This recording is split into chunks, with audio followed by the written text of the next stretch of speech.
Bismillahirrahmanirrahim. Assalamualaikum warahmatullahi wabarakatuh. Perkenalkan, saya Adeza Yu Cempakasari, SSTM KEP, yang merupakan dosen tetap di Program Studi Kebidanan, Program Diploma 3 Poltekkes Kemenkes Bengkulu. Saya mengampu mata kuliah konsep asuhan kebidanan, kesehatan reproduksi, dan seksualitas perempuan, yang merupakan mata kuliah wajib bagi mahasiswa kebidanan. Mata kuliah ini merupakan mata kuliah yang diajarkan di semester 5 dengan bobot 2 SKS teori. Mata kuliah ini membahas tentang konsep kesehatan perempuan, kesehatan reproduksi, dan kesehatan seksual dalam pelayanan kebidanan, meliputi hak kesehatan reproduksi dan seksual, gender, perilaku seksual, kekerasan terhadap perempuan dan anak, neoplasma organ reproduksi dan payudara, penyakit menular seksual, deteksi dini dan screening, serta komunikasi, informasi, edukasi, dan konseling. Mata kuliah ini juga membekali mahasiswa untuk berkemampuan merancang edukasi kesehatan reproduksi dan menyusun konsep asuhan kebidanan berbasis bukti sesuai kewenangan bidan. Setelah mengikuti mata kuliah konsep asuhan kebidanan kesehatan reproduksi dan seksualitas perempuan, mahasiswa diharapkan mampu menjelaskan, menganalisis, dan menerapkan konsep asuhan kebidanan pada kesehatan reproduksi dan seksualitas perempuan berdasarkan bukti ilmiah, prinsip etika profesi, serta pendekatan yang berpusat pada perempuan atau women-centered care.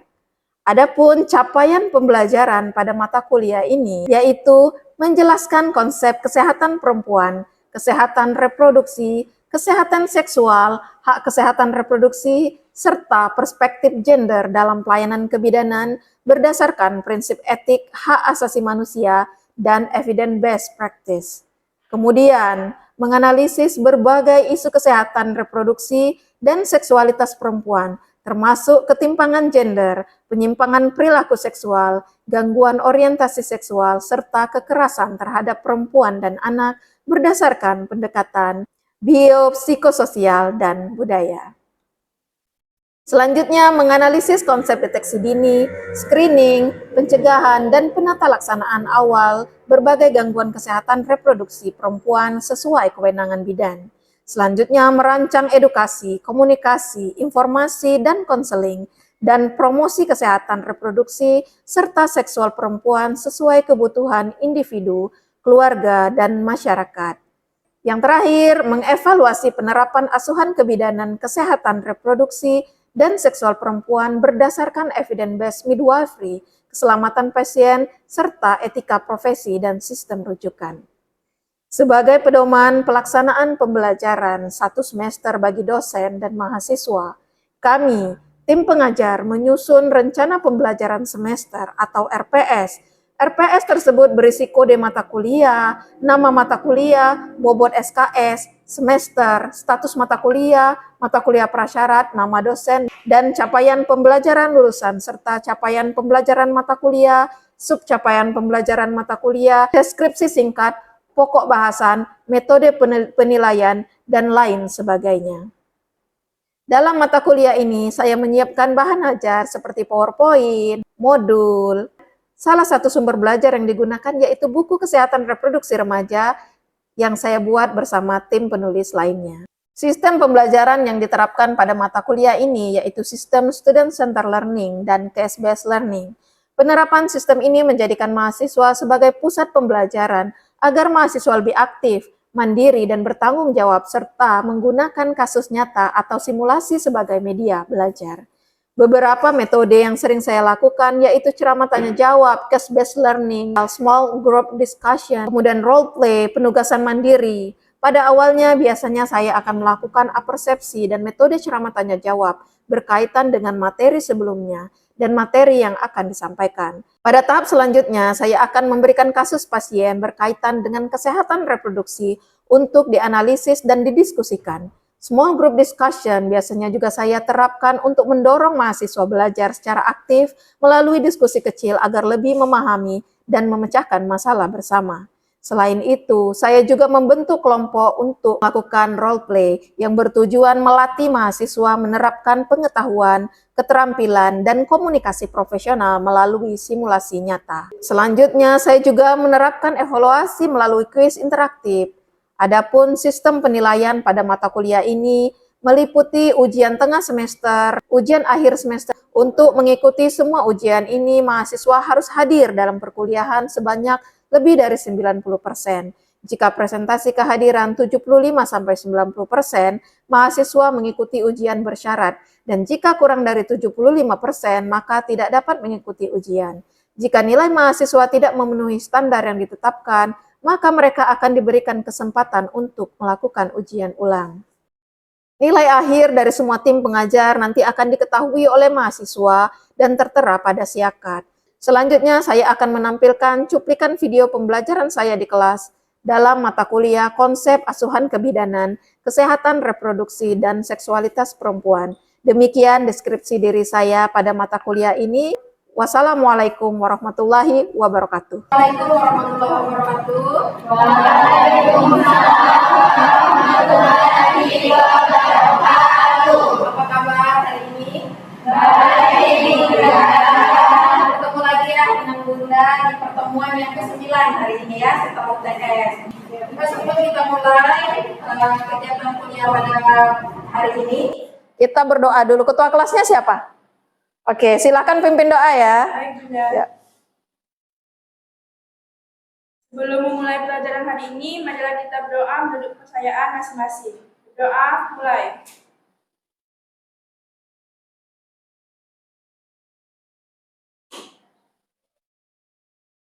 Doa selesai. Ini hadir semua nggak?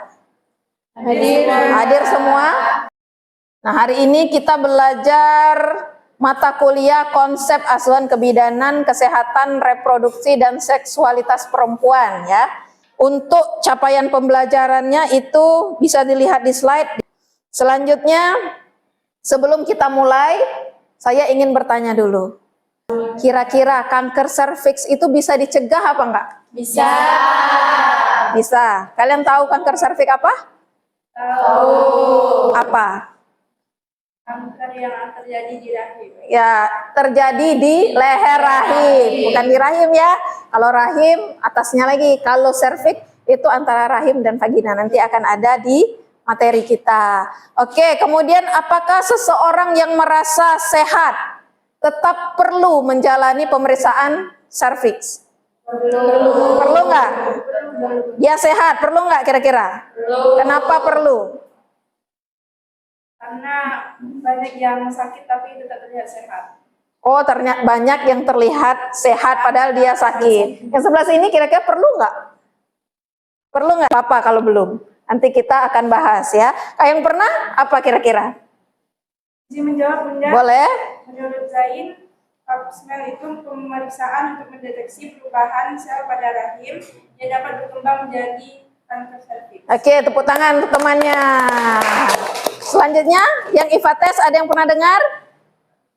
Belum? Oke, belum. Kita lanjutkan ya. Selanjutnya ada gambar di sini, perhatikan. Itu gambar apa bentuknya kok kayak gitu, Bun? Kayak ada tangannya gitu kan?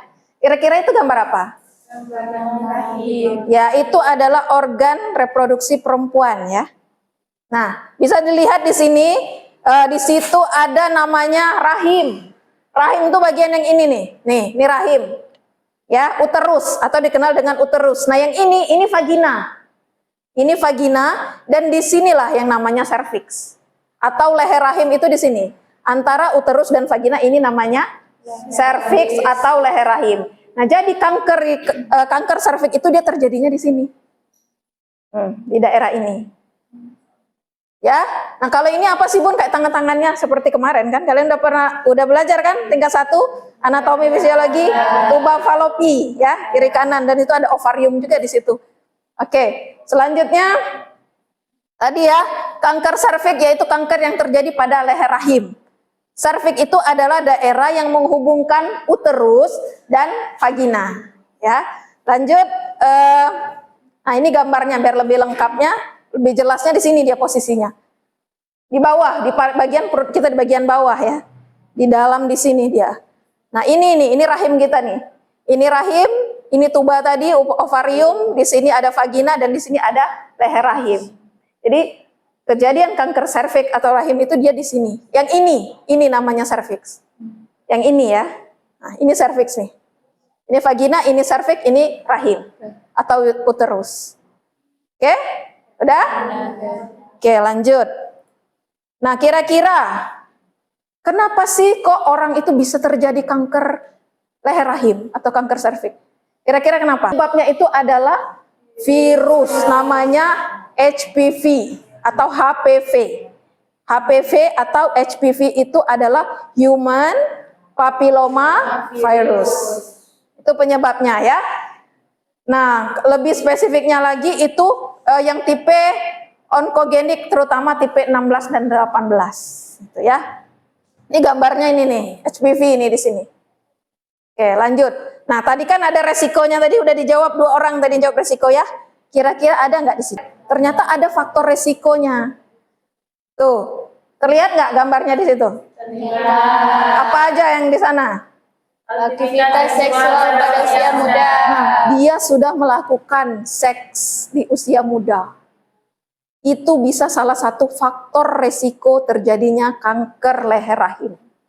Terus apa lagi? Berhubungan seksual dengan partner. Multi partner artinya apa? Banyak, berganti-ganti pasangan. Iya kan? Iya. Nah, itu juga bisa. Itu bisa menyebabkan kanker serviks juga. Merokok. Kemudian sosial ekonomi yang rendah. Seperti tadi, misalnya dia nutrisinya, dia susah membeli makanan yang bergizi, tidak seimbang dan sebagainya. Kemudian pemakaian pil KB. Karena pil KB itu kan mengandung hormon kan. Nah, hormon-hormon yang ada di KB itu bisa merangsang pertumbuhan sel kanker. Tubuh menerima suatu obat atau hormon begitu ya. Kemudian penyakit menular seksual. Jadi jika ada penyakit menular seksual itu bisa menjadi faktor resiko untuk terjadinya kanker leher rahim.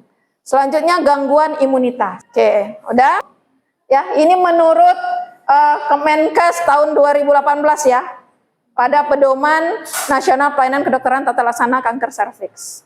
Jadi bagaimana sih dari leher rahim normal bisa ke kanker? Itu gimana prosesnya? Gimana? Jadi perkembangan kanker invasif berawal ada dulu nih, dia leher rahim normal. Kemudian ada infeksi tadi, infeksi oleh HPV, Human Papilloma Virus ya. Kemudian apa? Terjadi lesi prakanker. Ada lesi prakanker di leher rahimnya. Selanjutnya menjadi lesi invasif. Nah, itu udah ke ngarah ke kanker. Nah, jadi nanti kita bisa mendeteksi ini kalau ada lesi prakanker dengan deteksi dini tadi. Kan kalau kanker nanti ada stadiumnya lagi. Ya kan? Semakin cepat diketahui, semakin cepat untuk dilakukan pengobatan. Selanjutnya ada cara deteksi dininya dengan cara apa saja? Tadi udah disinggung di awal kan? 1, pap smear. Tadi udah dijawab sama temennya kan? Kemudian IVA test. Ada juga dengan visual lugoliodin. Ada juga tes DNA HPV. Itu bisa dilakukan untuk mendeteksi dininya. Tapi yang kita pelajari hari ini yang nomor 1 dan nomor 2. Pap smear. Oke, pap smear dulu ya. Pap smear kira-kira tadi apa? Udah dijawab tadi sama temennya kan? Apa tadi pap smear? Pap smear apa tadi? Deteksi perubahan sel pada rahim. Iya, jadi pengambilan. Apa yang diambil? Sel dari serviksnya itu diambil, kemudian diperiksa di bawah mikroskop. Jadi nanti ada proses pengambilannya, bisa pakai spatula atau sitobras. Itu diambil, dioleskan di objek gelas, nanti dilihat di mikroskop. Nanti kita ada videonya biar kalian lebih tergambar ya. Kemudian diperiksa dengan mikroskop untuk mengetahui adanya kelainan pada serviks atau tidak. Nah, selanjutnya tujuannya untuk apa sih pap smear? Bertujuan untuk mendeteksi perubahan pada sel serviks sebelum berubah menjadi kanker. Jadi sebelum berubah menjadi kanker. Kemudian pada screening dengan pap smear ini, temuan abnormalnya bisa direkomendasikan untuk konfirmasi diagnostik dengan pemeriksaan lebih lanjut. Ya, kalau misalnya dari pap smear tadi, oh kira-kira dia ini mengarah ke kanker. Jadi bisa kita ajukan untuk pemeriksaan yang lebih lanjut begitu. Nah, selanjutnya ini ada alurnya ya. Nih, terlihat? Terlihat nggak? Di sini ada alurnya. Jadi pada tingkat komunitas, misalnya nanti kalian udah jadi bidan ya, udah jadi bidan di komunitas, bisa jadi bidan puskesmas, misalnya ada jadi bidan di BPM atau jadi bidan di rumah sakit atau dimanapun itu. Jadi yang pertama ini sasarannya adalah target screeningnya wanita sudah menikah usia 30 sampai 50 tahun. Kemudian yang dilakukan apa? Konseling tentang kanker leher rahim, penyebabnya, faktor resikonya, deteksi dininya, penanganannya, dan pencegahannya. Ya. Dan selanjutnya dilakukan tes pap smear. Nah, apabila hasil tes pap smear-nya normal, ini kan terlihat ya. Kalau normal diapain? Tindak lanjutnya diulang lagi 3 sampai 5 tahun ke depan. Nah, kalau misalnya pap smear-nya abnormal, tidak normal, apa yang dilakukan? Dirujuk untuk melakukan kolposkopi ya. Ini bukan wewenang kita ya, tapi kita rujuk untuk dilakukan kolposkopi. Kemudian ada lagi hasilnya nanti bisa normal, bisa abnormal ya kan. Kalau normal dia harus kontrol ya 1 tahun lagi. Kalau hasilnya abnormal, dinilai lagi lesinya ini derajatnya rendah atau lesi ini derajatnya tinggi. Karena berbeda penanganannya. Kalau lesinya derajat rendah, ada dilakukan LEEP namanya. Tadi ada kan? Tuh, LLEP. Loop Excision Electrocounter Procedure. Bisa dibuang dia. Di counter, tahu di counter kan? Nah, kalau dia besar, diapain? Di large loop excision of the transformation zone. Ada langkah-langkahnya. Ya, jadi disayat dia. Jadi ada tepi sayatannya bebas tumor, dia oke kontrol. Kalau tepi sayatannya tidak bebas tumor, dia di konisasi, bisa di histerektomi, tahu di histerektomi. Dipotong bener-bener habis rahimnya. Nggak ada lagi dia rahim, cuman ada vagina aja tinggal. Biar dia nggak nyebar kemana-mana. Lagi kan? Kalau misalnya ditemukan sel kanker, apa yang dilakukan? Dari pap smear tadi ternyata ada ditemukan sel karsinoma. Bisa dirujuk kolposkopi, bisa juga di makroskopi kanker invasif, kemudian bisa dirujuk juga ke rumah sakit dan objin. Itu alurnya ya. Ya kan? Jadi batas kita melakukan pap smear boleh, asalkan sudah pelatihan, ya. Yang hasil membacanya bukan bidan nanti. Ya kan? Bukan kita wewenang untuk memeriksa di bawah mikroskop. Kita boleh melakukan mengambil apusannya, mengambil selnya, kita boleh melakukan pap smear bisa dengan nanti itu ada caranya ya. Ada alatnya, spekulum, ada spatula, objek glass dan sebagainya, nanti kita lihat di video ya. Nah, selanjutnya IVA test. Nah, tadi udah kan IVA test? IVA test tadi apa? Inspeksi visual asam asetat. Jadi di sini dia ini pada leher rahimnya tadi dioleskan asam asetat. Dioleskan asam asetat. Makanya tadi vaginanya dibuka pakai spekulum, nanti dioleskan asam asetat di situ. Ya. Nah, untuk melihat adanya bercak putih yang menunjukkan sel-sel kanker. Jadi kalau dia ada sel kanker di situ. Nah, dia nanti putih di situ. Acetowhite namanya ya. Temuan lesi prakanker pada leher rahim. Nah, tapi perlu kita ingat ya, IVA positif itu bukan berarti langsung terkena kanker serviks. Misalnya, Bu, ini hasil IVA-nya positif nih. Ah, udah Bu, Ibu kanker nih. Nggak boleh. Nggak boleh kita menentukan tiba-tiba, Bu, ini Ibu kanker serviks nih. Nggak boleh. Kan bukan wewenang kita tadi kan? Ya. Kalau hasil IVA positif kita apakan? Kita nilai dulu kan, kurang dari 75, krioterapi, lebih dari 75 terujuk. Belum bisa kita mengatakan, malah dia kan bisa normal, abnormal, dan curigai kanker. Ada lagi kan? Tapi belum tentu, nggak boleh kita misalnya IVA, oh ini kayaknya kanker nih, langsung kita sampaikan. Ibu, ini Ibu terkena kanker leher rahim, Bu. Kira-kira gimana? Satu pasti kan? Dan yang paling krusialnya itu belum tentu benar. Ya kan? Ya. Oke. Ya, jadi melainkan dia itu adanya sel yang berubah dan berpotensi menjadi kanker dalam waktu beberapa tahun ke depan jika tidak diobati. Berarti dia belum kanker kan? Belum tentu kanker dia, bisa diobati. Nah, visualnya kelihatannya seperti apa? Kalau misalnya IVA-nya positif, adanya bercak putih yang tegas, dia memiliki batas tegas. Dia sedikit meninggi pada area mulut rahim itu, leher rahim, dia agak meninggi dari yang lainnya gitu ya. Disebut dengan gambaran aceto white kata Bunda tadi kan, ada kan di awal? Aceto white namanya. Nah, rencana tindak lanjutnya apa kalau kita melihat ada batas tegas putih yang lebih tinggi dari yang lain? Diberikan terapi Ya, tadi lihat luasnya dulu, kemudian bisa dengan krioterapi. Krioterapi tadi apa, Bun? Diffuse. Nah, oke. Udah nyambung ya? Nyambung kita ya. Nanti ada videonya nanti ya. Nah, kalau kemudian kalau misalnya dicurigai kanker, itu yang seperti apa? Tadi kan ada normal, abnormal. Nah, sekarang yang dicurigai kanker seperti apa visualnya? Ya, dia lebih terlihat ada massa atau benjolan. Kalau tadi kan dia berbatas tegas kan, agak lebih tinggi sedikit dan putih. Nah, kalau ini dia adanya massa atau benjolan rapuh mirip kembang kol. Pernah lihat kembang kol? Pernah makan? Nah, kira itu kalau misalnya dia ada di leher rahim. Seperti itu bentuknya ya. Jadi luka terbuka, adanya luka terbuka di daerah itu. Atau bisa disebut ulkus gitu. Yang dalam, itu juga mengindikasikan dia dicurigai kanker ya, atau jaringan yang sangat mudah berdarah saat disentuh kapas, pas kita toto berdarah, dia sentuh dikit berdarah, itu bisa dicurigai adanya kanker di situ. Ya, pada tahap ini pengolesan asam asetat biasanya tidak mengubah diagnosis. Nah, rencana tindak lanjutnya apa? Pemeriksaannya langsung dihentikan. Tadi aja senggol berdarah gitu kan.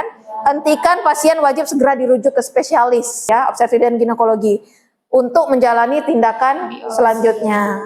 Oke. Ada? Ngerti kira-kira? Nah, ini yang krioterapi tadi. Kan kata Bunda tadi kalau misalnya kurang dari 70%, pas hasilnya IVA tes positif, di krioterapi kan? Kalau tes IVA itu mengoleskan zat ke dinding asam asetat. Nah, bedanya di situ kan? Ada yang dikasih apusan, diambil sel jaringannya, diperiksa di bawah mikroskop, itu apa? Pap smear apa IVA tes? Pap smear. Kalau misalnya diperiksa dengan mengoleskan asam asetat, IVA tes. Tahu bedanya? Tahu. Metodenya? Kalau pap smear dia harus diperiksa analisis laboratorium kan, menggunakan mikroskop tadi kan. Kalau IVA tes dia cuman visual, ya kan, namanya aja IVA tadi, visual asam asetat, visual. Metodenya dia pemeriksaannya visual, kita lihat. Kemudian apalagi cara kerjanya gimana? Cara kerjanya kalau tadi mengambil sampel sel serviks yang pap smear. Kalau yang IVA tes dia mengoleskan asam asetat, ya kan? Kemudian hasilnya beberapa hari kalau ini nggak bisa langsung. Ya kan, karena mau dikirim dulu untuk dilakukan pemeriksaan mikroskopis. Kalau IVA tes langsung bisa kita lihat setelah ditotol atau dioleskan asam asetat, langsung bisa kita lihat. Kemudian untuk mendeteksinya apa? Perubahan sel yang dini. Kalau di situ kelainan jaringan yang terlihat. Kemudian kalau tingkat detailnya lebih detail yang mana? Pap smear. Ya. Kalau tingkat detail yang IVA tes dia lebih sederhana, ya kan? Dia cuma lihat oh ada putih-putih, berbatas tegas gitu kan. Kemudian kalau tujuannya apa? Tujuannya kalau pap smear untuk deteksi prakanker dan kanker dini. Kalau tujuan IVA tes screening awal. Dah, tahu bedanya ya? Tahu. Oke, selanjutnya kita nonton video. Siap? Mau nonton video? Mau. Akan putarkan video di sini. Boleh dilihat, ini yang pertama adalah pemeriksaan IVA tes. Nah, silakan amati videonya.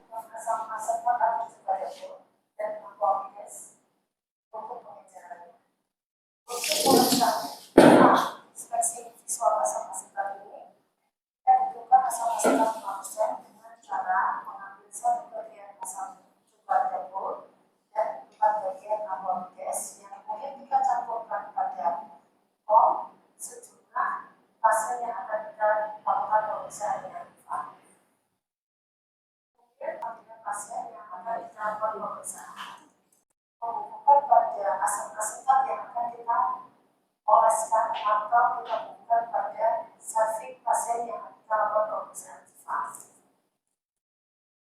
Faktor pump dan kasa kita gunakan pada daerah serviks terutama daerah stomogorona cacar, berarti hasil IFA adalah negatif. Tapi kalau kita dapatkan hasil ada perubahan berwarna putih, itu adalah hasil global, berarti hasil IFA menunjukkan positif. Oke, sampaikan hasilnya ya. Dan bisa Kembali ke tempat. Nah, selanjutnya video yang satu lagi. Again, you lie on an exam table that supports your legs and feet.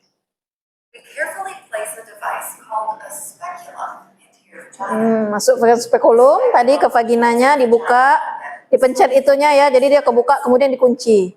Ada. Now we use Nah, ini namanya spatula. Yang kayu wooden itu spatula, ini cytobrush yang ini. Yang kayak brush tuh. this from the surface of your cervix. We may collect cells Nah, ini mengambil sel yang dari dalam kan. Jadi diputer. Nah, dapatkan sel yang di dalam cervix, nanti dioleskan di objek glass. collect them from the area around the cervix too. Nah, ini namanya spatula untuk mengambil daerah luar. Painful, but it can be. Nah, dapatkan tuh jaringannya. Nanti ditaruh di objek glass untuk dilihat di bawah mikroskop. Then you can go home. The samples we collect Nih, ditaruh di objek glass. Nah, sekarang yang krioterapi. Kira-kira penasaran nggak gimana bentuknya? Penasaran. Oke, perhatikan ya kalau penasaran. Oke. Nah, kalau ini dia menggunakan karbon dioksida cair. Kan tadi bisa pakai nitrogen, bisa pakai karbon dioksida kan?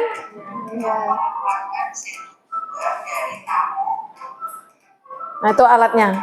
sudah terlihat di ujung alat ini, berarti si kedua sudah bisa mengalir. Ada bunga es ya. Lalu alat kriyo ditempelkan ke muka. Krioterapi misalkan alat kriyo, lalu sisa Ya, kira-kira yang ini? Oke, lepas kolom, bereskan pasien gitu ya. Sama kayak tadi. Nah, sekarang ada pertanyaan ternyata. Apa perbedaan IVA test dan pap smear dari video yang sudah kalian tonton? Ayo, boleh, siapa aja? Siapa yang berani? Oke, siapa namanya? Ini ya benar. Dina. Apa Din? Bedanya Din? Kalau pap smear itu pengambilan sel cervix dari vaginanya terus dimasukin ke mikroskop biar dilihat hasilnya. Kalau IVA test itu dia menggunakan asam asetat dan hasilnya itu dapat diketahui langsung dengan berubah warna menjadi putih. Oke, tepuk tangan untuk temannya. Selanjutnya, kapan krioterapi dilakukan? Ayo, siapa yang bisa jawab? Kapan krioterapi dilakukan? Setelah IVA-nya positif atau pap smear-nya positif atau IVA-nya negatif? Cak, tunjuk tangan. Siapa namanya? Zaindia, Bu. Zaindia. Kapan Zaindia? Jika tes IVA-nya dinyatakan positif dan setelah dilihat itu di atas 75%. Oke, tepuk tangan untuk Zaindia. Selanjutnya, hal apa yang kalian pelajari dari video tadi? Dari ketiga video tadi, kira-kira ada apa yang hal baru yang kalian dapatkan? Oh, ternyata begitu Bun setelah nonton video. Ada nggak? Ceritakan, coba. Coba kamu, udah senyum-senyum. Apa? Coba, siapa namanya? Vanessa, apa Vanessa? Kita menjadi tahu cara perbedaan IVA test sama pap smear itu apa aja. Ya, ternyata berbeda ya. Ya, ada yang lain? Tepuk tangan untuk temannya. Ya udah berani. Ada?